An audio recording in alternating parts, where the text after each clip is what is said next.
The great thing that this neighborhood will have is its proximity to this wooded area. It's already under conservation easement, and the entrance to Pine Needle Path, which intersects with Lakeshore Trail. But Pine Needle Path is one of my favorite and I think prettiest paths that we have here at Harmony. So we'll go down that and take a look.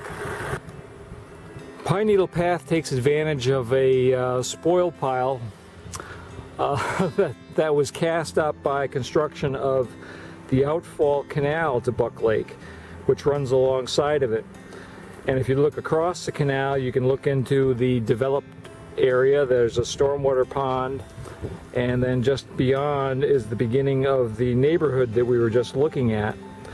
So it provides a very tranquil and wooded, shady walk very close to the neighborhood, and I think is going to be a real hit after this neighborhood develops. We're going to continue on in this direction, which will take us toward the gas pipeline. As we continue to move down Pine Needle, we're still keeping the canal on our left here. Here the woods are a little broader, although we're still maybe 100 yards away from the neighborhoods.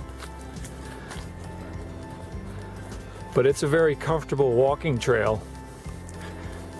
Maybe not so great for photographing while you're walking, but comfortable nonetheless.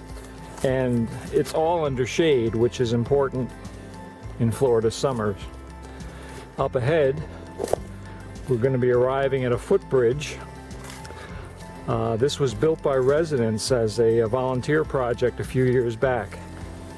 We have a few folks who are retired engineers, or Renaissance men anyway, and they designed the footbridge here, and with the help of other resident volunteers constructed the bridge, and it takes us out onto what we call Butterfly Trail, which again is taking advantage of the pipeline corridor through the wetlands, which would otherwise be inaccessible, and head off westward.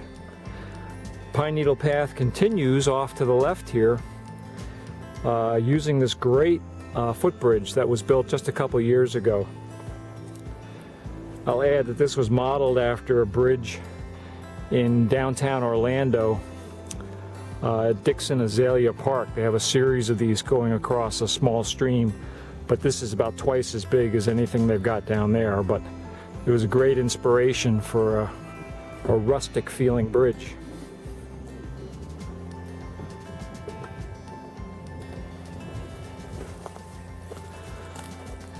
So Pine Needle continues on down the berm alongside the canal, winding through trees and around palmettos up ahead here, but all using essentially found land. This has just been sitting here waiting for years and years, waiting for Harmony to come along and put a trail on it.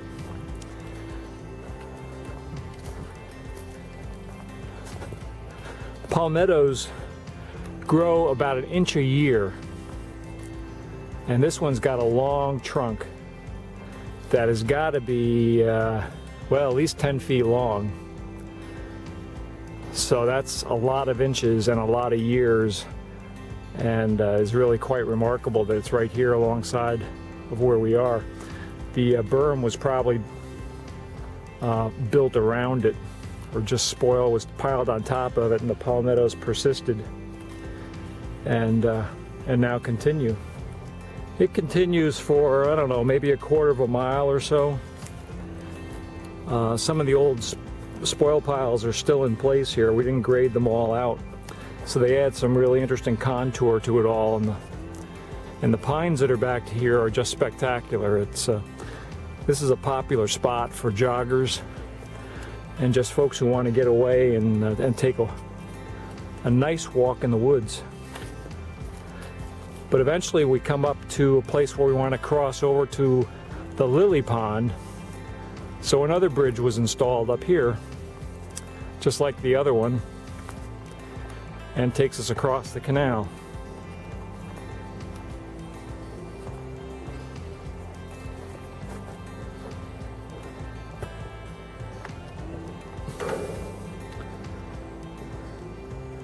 canal's growing in a little bit with grasses, but it still makes for a pretty scene.